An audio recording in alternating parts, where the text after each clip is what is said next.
Hey now, Brawlers, it's time for another Board Game Brawl review with Nick Minahan, sponsored by BoardGameBliss.com. Hey folks, today we're going to take a look at a game called Darkness Comes Rattling from Weird Games, which is also Weird Miniatures, the creators of Malifaux and many other miniatures games, or maybe a couple of other miniatures games.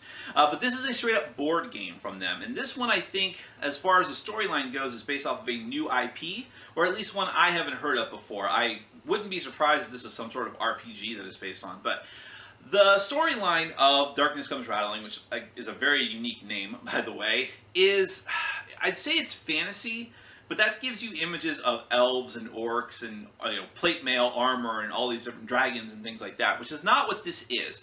This is more like folklore, and it's actually a mixture, to my eye, of like Japanese folklore and Native American, especially folklore, and maybe even like Celtic lore. All these different things mixed up together and into some abstract concepts. Like, instead of you trying to fight like a dragon, you're fighting this giant serpent called the Darkness. It looks like he's made out of smoke. And he has eaten the sun. Don't you hate it when that happens? Just straight up eats the sun one day. You and the other warriors of your tribe need to go and save the sun from being completely devoured and plunging the world into eternal darkness. So most of the game is going to be you and your friends trying to fend off these different shadow creatures and other types of disasters brought about because of the darkness and his presence. You might enlist the aid of these godlike winds who are at the different corners of the earth, and also these mystical merchants who are going to help you out as well. You're trying to gear up, become more powerful, and succeed through all these different challenges. At a certain point, however, as the sun continues to get devoured, slowly, ever so slowly, going down the gullet of the darkness, you need to send one of your tribe in to save the sun, which means one of the players has to take their character down the snake's gullet and try to rescue it, and that's the only way that you're going to win the game. Otherwise, and it is a fully cooperative game. In the meantime, your friends are trying to keep the darkness at bay down on the world of Talil. That's a pretty thorough explanation of the game, probably too thorough, but let me go ahead and give you a brief look at how the game actually plays. Then we're going to come back. I'll let you know what I think.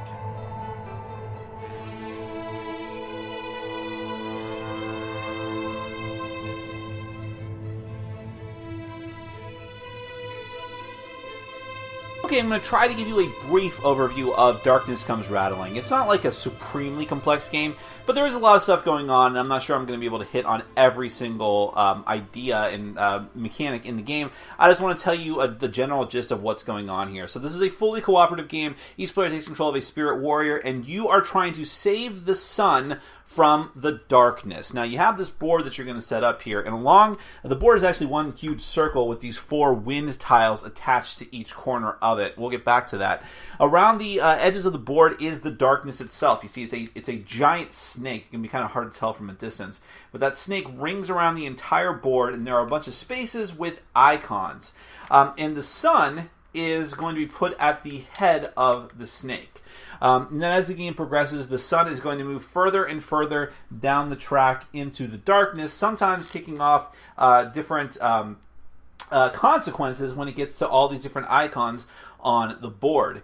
Now, your goal as the Spirit Warriors is to save the sun. You need to save the sun by sending a warrior into the snake, tricking the snake into swallowing you, and having them actually interact with the sun. It would never be this far up close to the top. But save the sun by having one last challenge in order to bring it back out to the mortal world. There's several different ways you can lose, however. You can lose, of course, if the sun gets completely swallowed. If it ever ends up passing into the rattle of the snake, the darkness, then you immediately lose the game. If the warrior that you send into the darkness to save the sun is killed in the darkness, that's it. You only get one shot at sending one of the warriors into the snake, and you can't come back in spirit form, which we're going to get back into in a minute. And also, if the 4 winds are chased away, the 4 winds are these tiles, these godlike characters at each of the 4 corners of the board, representing a different direction and wind. If these winds are all chased away, not just 1, 2, or 3 of them, but all 4 of them, then you will also lose the game. Essentially, Talil, the world, has fallen into complete darkness. Now, every player is going to choose a character tile to put in front of them. that has two different sides. First off, you have your main side. This is where you start off on, and you will take a standee appropriate to your character that is going to start off in the village in the center of the map. So you'll have your hit points, which you'll fill up with these little cool heart tokens. If you ever lose all of your hit points, you go into spirit form. You also have a special ability that will aid people. So for instance, Lupe's here says that once per day she can increase or decrease a challenge die. And then down here at the bottom, it indicates how many actions you have to spend on your turn to do the various actions during the course of the game. So if you die, quote unquote, you come back in your spirit form, which has its own token as well. That's actually not the right token, but you get the idea. That replaces the current standee that you have. And as a spirit, you can't do all that much, but you do have new special abilities. And as you go round by round, you start to heal up your character. If you get healed enough, you back to full, essentially, you're going to come back as your mortal form. And just to show you, there are a lot of different characters in the game. There's Nyala, who has a antelope, I guess? Yeah, an antelope. Artos, who has, you guessed it, a bear. Kitsune, who has, go ahead, take a guess, the fox. You've got Rules Card, who comes back as other Rules Card, sorry. You have Herfan, who comes back as a raven. And Tokori, who comes back as an owl. So you have a lot of different options of characters to play. They all have their own different special abilities, not just in their mortal form, but in their spirit form as well. Here you go, Lupe. Come back to life. Now, like I said, all of your standees are going to start in the village, and on your turn, you're going to have 4 actions that you can take. One of those actions is simply moving around. You start off in the center. You can move along these like sort of bridge planks here to go down into each of the different sections of the board, north, south, east, and west.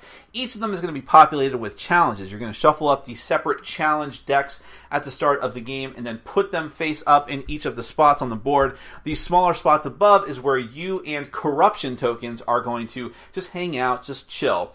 Now you may notice that in this setup some of the cards look a little bit different than the other cards on the back, and some of the cards are actually flipped up. Some of the cards say on their backside to reveal, which means that when they're randomly distributed, after all the cards have been distributed, you flip them face up. These are usually more difficult challenges that you need to be aware of so that you can all team up on them so that one player who attempts it is not completely overwhelmed, because otherwise you don't flip over a challenge until you get to the challenge phase and you're there and you're like, okay, let's flip it up and see what you have to face, and so on.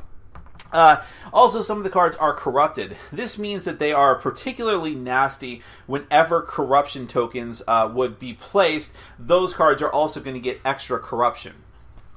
And just to run through them real quick, the other types of actions you can do on your turn are scouting. Now, scouting is when you move to an area that does have a face-down card and you say, I'm going to scout ahead. So I'm not initiating this challenge yet, but I get to flip this card over and see what it does. And sometimes, like in this particular case, it will have a scouted ability, which in this case says that you move 1 space clockwise. Now, that is not necessarily a good thing for you, but it might be a good thing for you just randomly. Sometimes you do get extra points, sometimes you lose the rest of your action points. It can all just be a bit random. Now, you can also purify corruption for an action, but only under certain circumstances. So you have this pouch, which is going to have a bunch of randomized corruption tokens. The corruption tokens are going to be in different numbers and different colors. Green, they're yellow, blue, and red are the colors, and they actually correspond to skills. They're actually technically the little circles, spiral circles on your character sheets are called skills. So every character is going to be keyed into one of those colors. There's 2 characters for each color, and you'll notice that those colors are also on the challenge as well. We'll get back to that, but those, and also to the challenge dice. Now, when you roll a challenge, when you try to succeed at a challenge, you have to roll all these dice. If there are corruption tokens in your space or on you, the character, which could also happen, then anytime the die that corresponds to those colors comes up as that number, in this case 4 or 3, you have to treat that die as 0 instead. So corruption can be very bad. Not only that, but if a third corruption gets placed into one of the regional spaces, then a shadow replaces the challenge card there. And shadows are really nasty challenges that have their own built-in corruption that affects all colors of dice. But let's go ahead and take a look at just a normal challenge card before we go any further. just to let you know what I mean. So what you want to do with these challenge cards is try to eliminate them. They're like tests that you and the warriors have to succeed for beating back the darkness's ability to corrupt Talil. So here you have, first off, the skill that this is keyed into. If you are a character that matches that color, and some of the cards, for instance, like this shadow card here, have all 3 colors, but if you match that color, you get 1 re-roll of one of the dice that you roll for the challenge. So you want to try to match appropriate characters to appropriate challenges. This is the number that you need to meet or beat with the dice that you roll. When you roll the dice, you're going to roll all 4 of the dice, including the shadow die, which is the black die, which we'll get back to in a minute. And then you need to add up your totals together with any special abilities or bonuses you might have and try to meet or beat that number and potentially use any rerolls to influence the outcome as well. Also, you can get bonuses towards your die roll if you have certain items, which this one represents a knapsack and medicine. Just having them in your possession gives you that bonus to add to your total. And also, in this case, if you have at least one person, doesn't matter how many people you have, as long as you have one person together with you in your space, you get another bonus. Now, if you're able to succeed at the challenge, you'll get whatever's in green. So in this case, it's for the field of shards. Gingerly picking your way through the shards, you reach the bag and gain 2 rewards from the reward deck. If you fail, however, useless, worse, you've hurt your feet, you suffer a wound, and you may not use action points to leave this space next turn. Sometimes it can be really bad, like putting out extra corruption or so on. But generally, unless it says otherwise, whether you succeed or fail at the challenge, it goes away, and a new one will come out when you do the round reset. Oh, but going back, one of the actions is purifying, and if you can purify tokens, you can only do it if you match the color. So in this case, Lupe is red, so she could purify these red tokens. You cannot purify corruption that is put on your character sheet from very specific nasty abilities. The only way to do that is by going into your spirit form, which is essentially dying and then coming back, or medicine will also relieve that. Speaking of which, there are several different types of items that you may gain during the course of the game, either for successfully succeeding at different challenges, or, well, that's pretty much the main way you're going to do that. And you're going to be able to draw from several different areas. So first off, you have the rewards deck, which is just a randomized deck of certain items, mainly bones and spirit weapons. You have legendary items that you're only going to gain when you perform very specific challenges that give you items corresponding to the 4 wins at the corners of the board. And they do some really cool stuff, like giving you extra action points or preventing damage and things like that. And then you're going to have equipment cards. Now, typically you won't have the equipment cards stacked up the way that I do there. Those are actually different types of equipment that you'll put out in piles.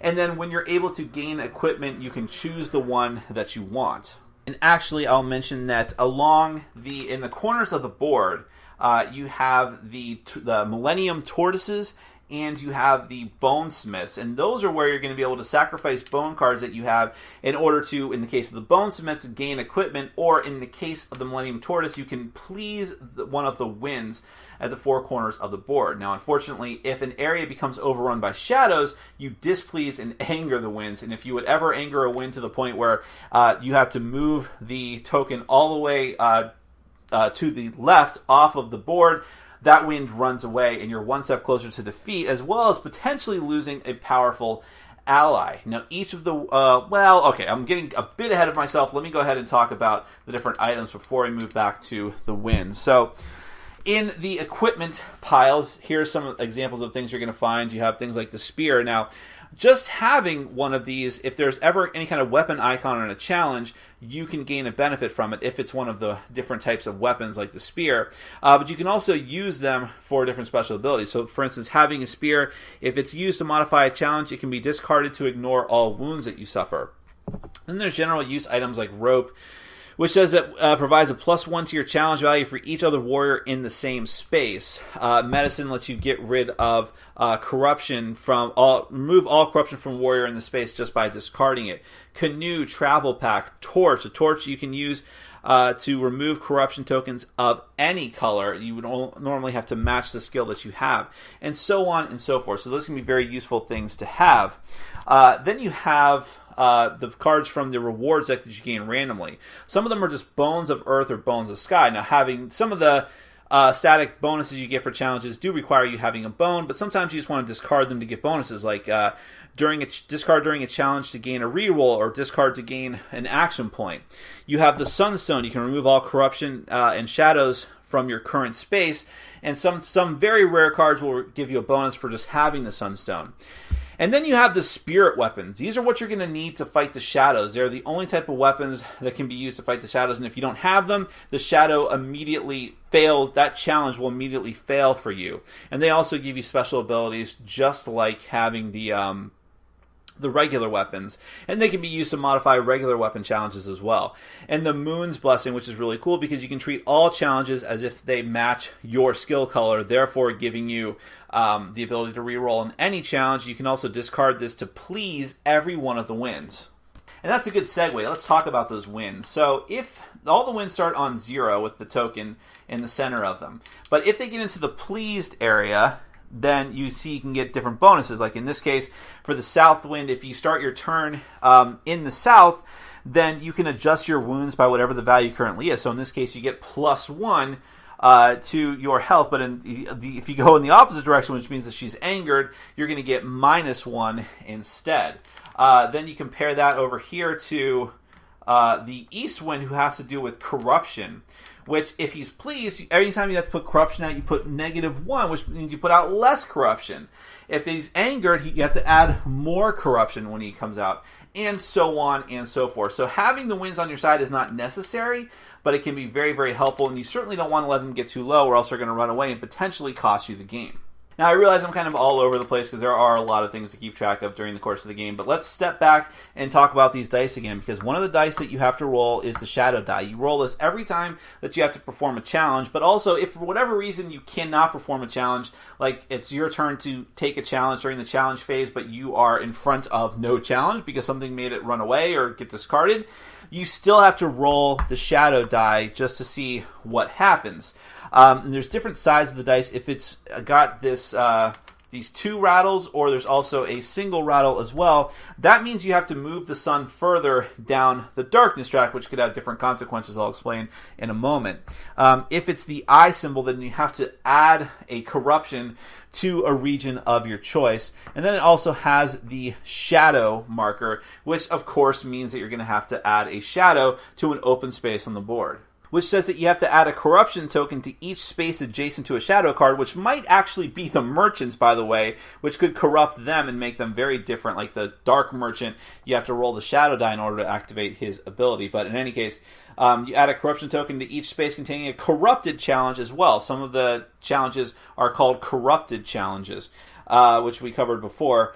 And the village never receives corruption tokens, fortunately. Now, about that darkness track, as the sun moves further and further down the track, different effects might happen. So if it goes onto these drops here, this little poison drops, that signifies you having to immediately add a corruption to each region on the board in one of the spaces in each region, but not one of the shadow space cards. If the sun track goes onto this symbolization of the sun and moon, that represents nightfall. You choose a space in any region that doesn't have a region card and discard any corruption tokens in this space, then add a shadow to that space. So you might be like, yay, we're getting rid of corruption, but you're putting out a shadow, which is potentially really, really bad. Then you have this bone symbol here, which is the Portent of Darkness. That means you have to resolve an event card. Events are another type of card that might come out that have a little bit of story on them and then usually screw you over horrendously. Like this one says, now this one is not so bad. You discard all shadows from Tolio, but then you anger each wind and then remove the west wind from the game. So that could be potentially pretty bad. It's like the west wind sacrificing herself. Other ones will say things like just remove characters from the game, and replace it with another character, or remove items from the character whose turn it is. And lastly, we have the rumors. Now, the rumors are these horn-looking things here, and there are only a few of them on the track. There's 1, 2, 3, 4, I believe, 4 or 5 of them on the track. And here's what happens with the rumors. Basically, like you heard a rumor of the darkness weakening or something, or some bit of knowledge you can use to fight it. First and foremost, one of the warriors on Talil gets to heal a wound. Maybe not just Talil, might also be whoever's in the darkness as well, but they get to heal a wound. But more importantly, if the sun marker gets to one of the horns, the rumor spaces, and you have not yet already chosen one of the warriors to jump into the darkness, now is your opportunity. And it is ill-advised to wait much longer. You get another few chances to do it, but if you run out of chances and you haven't done it yet, you effectively just lose the game. And if you wait too long, you'll never be able to catch the sun. So, when this choice happens, you and all the other players can say, okay, who are we sending? Who is going to jump into the mouth of the darkness? You want to make sure that it's someone who is really well equipped, especially a spirit weapon. You need at least one spirit weapon or else you'll never be able to fight your way through the darkness. But you want to be loaded up with all the stuff that you can. You want to have bones. You want to have at least like one each of all the different types of equipment. You want to have normal weapons and perhaps legendary items if you're able to gain them. But eventually, you're going to need to send someone in, and when you do, we'll say it's Lupe here. They're going to start off on the head of the snake, and when it's their turn in the game, they're effectively still spending action points, the same as the other players, but they're using them to move down the snake as quickly as possible in order to catch the sun. Unfortunately, that also means that they are going to be activating the different icons on the snake, the darkness as well. The good news is, well, depending on how movement works out, but you want to catch the sun as quickly as possible, so not only do you get to spend your movement to run down the snake, anytime one of the warriors still down on Talil succeeds on a challenge, you get a free move forward on the snake as well. Now, the warrior that's in Talil has to face much more difficult challenges. These are actually called the darkness challenges. And when it's your turn to face one of these challenges during the course of the game, you're actually going to draw the top 2 cards off the deck, choose one that you want to fight, and then put the other one on the bottom. And notice that these have, very distinct looking consequences to them. First off, a lot of them do not have any kind of skill bonus, meaning you'll never be able to reroll. Some of them do, some of them don't. And a lot of them have to do with spirit weapons, and like for instance, this one needs the Moon's Blessing as well in order to give you another bonus. And they can have very distinct penalties and consequences. Some of them will let you move faster down the track. Some of them, if you fail, will hurt your warrior friends down on Talil who are trying to help you, and so on and so forth. And then, when it comes time, if you're lucky enough to fight the darkness, or to fight for the sun, you finally manage to catch up to the sun, and it is time to catch it for once and for all. You still need to face one more challenge. And this one is even more difficult. First off, you don't get to draw the top 2 cards and pick the one you want. And whatever challenge you choose to fight, well, that's a super easy one. It's not going to be that. Whatever challenge that you end up fighting, just the top one off the top of the deck, you add +2 to it. But if you can succeed on that challenge, everybody wins. You have successfully wrested off the last challenger who was holding back the sun, and you climb back out of... That's an appropriate card, too, Belly of the Beast. But you climb back out of the darkness with the sun. The darkness is defeated. Everyone was happy again. So that is a very quick and dirty run-through of Darkness Comes Rattling. You and the other players are just essentially trying to hold off the darkness and all these different challenges as best you can until you can get a warrior into the snake who's powerful enough to run down its belly, grab the sun, and get back out and win everyone the game. That is Darkness Comes Rattling. Let's get to my final thoughts. Okay, so this is the type of review I hate to do, because if Darkness Comes Rattling was just abjectly terrible, and it is certainly not, this would be easy. I don't like doing negative reviews, like super negative ones, but they're easy to do because I can just say, this is bad, this is bad, this is bad, this is bad, this didn't work for me at all, I do not recommend it. And yes, I get a lot of flack from people afterwards, but it's still an easy thing to do for the most part. I just don't like particularly doing it. However, this is the type of review where there are so many things that are good and right about this game, but it is crippled by a couple of major problems. And I hate doing reviews like that because it's a game that showed so much promise but just stumbles at the end. We're going to get into all that, but let's start on a positive note with the good stuff, and that is the theme. I love the theme of this game, and that's why I spent so much time on it in the intro. Because yes, it's technically a fantasy game, but I complain all the time because there are too many fantasy games out there. There's too many like dungeon crawling games where it's like an elf and a dwarf and a human and fight some skeletons and zombies and wizards and blah, blah, blah, blah, blah.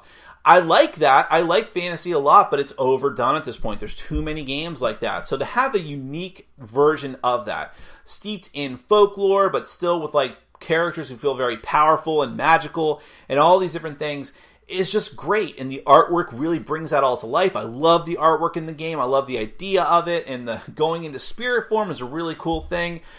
And it is tied very well to the mechanisms of the game, especially the end game where like one warrior decked out to the nines is, going alone, trudging into the darkness, winner takes all, has to fight back the shadows inside and steal back the sun. It just works very well, especially if you read the story blurbs. I think the theme is the best thing about the game, bar none. Going into the components, not so much.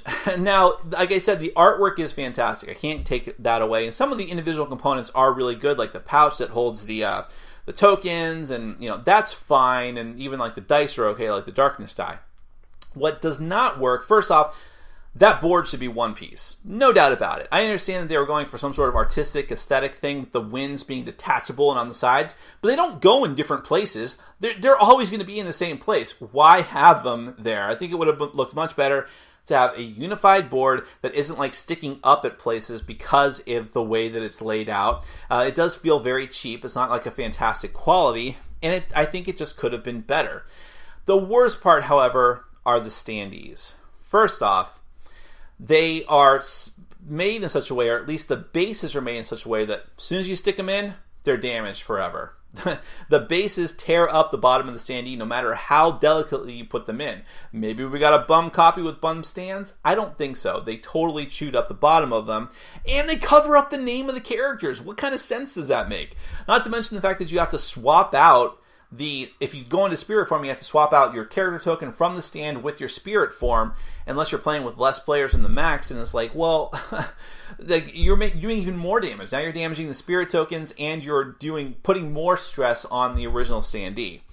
And they're hard to tell apart. The artwork on them is not pronounced very well, so I don't mind when a company decides to do standees, like newer board gaming companies and companies who just don't want to deal with the hassle of miniatures, because miniatures are stressful to produce, and they're really, really expensive.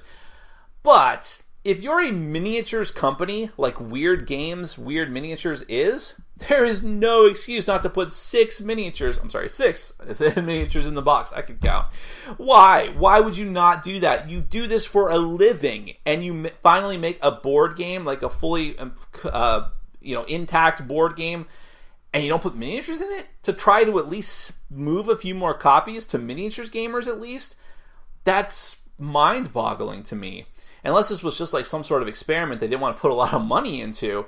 But I mean, Level 7 Escape from Privateer Press pulled that same crap. That was their first board game. And they said, board gamers can just deal with standees. And it was junk. That would have possibly been the only good thing about that game if they had actually done that.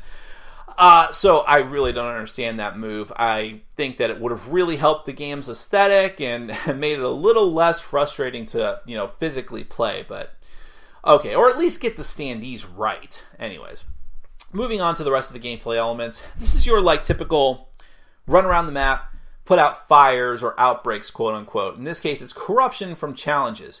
Now, the whole challenge system works for the most part. I like how you can be specialized with your skill and have a potential reroll on certain cards, so everyone goes to different cards that they're suited for. Getting different items to give you bonuses is a very simple way to handle getting stronger, and I like that. And getting rewards, I do think it's a little bit too tough to get some of those rewards because a lot of times you just don't get them for some of the cards. And then when you do, they can easily be taken away by nasty event cards, which I just hate. But eventually you do feel like you're getting stronger, and it's kind of cool reading the story text and feeling like you and the other players are really making progress down on the terrestrial world of Talil. However, the big problem here, this is the first of 2 major problems, is that the game drags on a very long time. And you are doing the same exact things over and over and over again every round. No round of this game feels different for the people who are down on the planet just dealing with the normal challenges. I mean, even when the shadows come out, it's still just, I need a spirit weapon. Same type of challenge. rolling the dice. I mean, it's just that over and over again. And it's like, you start to be like, okay, please, can we get something going on here? Like, manipulate. That's when you go to like manipulate the wins, and that's an interesting element too, but that feels very tacked on. A lot of times you can just ignore the win and do nothing with them. As long as they don't die, or all of them die, who cares? And sometimes their bonuses are not going to particularly pertain to you, because sometimes some areas of the board are just not in as much danger as others. So what do you care about going there and using the wind's power? So again, just over and over again, the same things. It starts to feel very samey. It starts to feel like a drag, which is a shame because of how strong the theme is in the beginning of the game and at the end. So let's talk about that end game. The most thematic part of the game and the worst part of the game mechanically. Not the actual turn-to-turn gameplay. The character deciding to go in and trudging down and fighting off the darkness and the challenges. That's fine, or at least as good as what the other players are doing. The problem is, you have to be almost 100% perfect in order to actually win this game. Now, I don't mind a difficult co-op, not at all. I love ghost stories. I love, Shadows over Camelot, which is not that difficult, but so many other, Robinson Crusoe, so many other difficult cooperative games. I am totally fine with playing and losing a very large percentage of the time. Because I feel like if we had done this, if we had done that, if we had done all these different things, we could have done better. We can improve. Next game we come in, we will do better. Maybe we won't win, but we'll feel like we're making progress. And sometimes it's just luck and be like, well, hopefully we'll be luckier next time. If it's ghost stories and it's a 45-minute game, who cares? When I'm playing a 3 to 4 hour game of Darkness Comes Rattling, I don't want to find out that the reason I lost is just because, well, you didn't have every single item in the game, and you didn't go at exactly the beginning of the track, even though we give you 4 or 5 opportunities to go in, and you didn't have this specific legendary item that only randomly comes out, and your allies down on the battlefield didn't roll absolutely perfect every single time. Let me explain. You have several chances to jump with the rumor icons on the darkness track to jump into the snake. But if you don't jump in on the very first chance that you do, with every single action point giving item you possibly can, forget about it. If you play this game enough times, there's a certain point where you're going to say, okay, I only jumped into the snake now, let's just stop. I'm here, the sun's there, oh, well, there's no chance. No chance. We'll just stop now, and all the work we've done up to this point is pointless. That's how difficult it is to actually win the game when it gets down to the end game. You have to have every single item, including like a legendary item that may randomly come out. You don't even know if it's going to come out. And a lot of the problem is that the game does not scale for number of players. If you're playing with 2 players or 6 players, when you are having challenges, you have to roll that darkness die every time. Which means that when you have more players, you're rolling the die for every single challenge. Which you might say, well, okay, whatever. You and the other players, while you're in the snake, are fighting off the challenges. That's good, right? Every challenge that they kill, they move you forward one on the track. But they're rolling the darkness die, which has like a 2 in 3 chance of coming up as a rattle, which is just like, well, okay, then we just made no progress whatsoever because we just moved the sun ahead 1 while I moved ahead 1, if I'm saying I'm the guy in the darkness. Or you made it worse because you rolled a 2 rattle on the die. So that's completely irrelevant, and it all comes down to you optimizing your actions to the nines, getting every single possible action point you can, which could include getting that legendary item that's incredibly hard to get. It was like the sandals or something. So it totally kills the game. It really does, because that is the only part of the game that matters. Everything else is irrelevant and only leads up to that. And when you get to that point and realize we can't do it, everything else was completely pointless. And I hate that. It totally kills the game, which is a shame because, again, it is such a thematic experience, especially that part of the game. But it's a fruitless endeavor 9 times out of 10. If you play the game with 2 players or play it solo, playing 2 characters, you have a pretty decent chance. And I have won this game 1 time, because I played it solo with a couple of characters and I wasn't beset upon by the darkness die. But again, I had to be almost perfect in how I got down into the snake, and I cannot deal with that. That's nonsense. So there's some great elements of Darkness Comes Rattling. If I had to pick a game that deserved a second edition, this would be near the top of the list. But ultimately, as it is right now, with the rules as written for the end game and with the component issues, I cannot recommend it. That is Darkness Comes Rattling from Weird Miniatures. Thanks for watching. Follow us on Facebook, Twitter, and Patreon. And make sure to check out our sponsor, Board Game Bliss, where you can find an amazing selection of games from around the world. BoardGameBliss.com. Thanks for your support.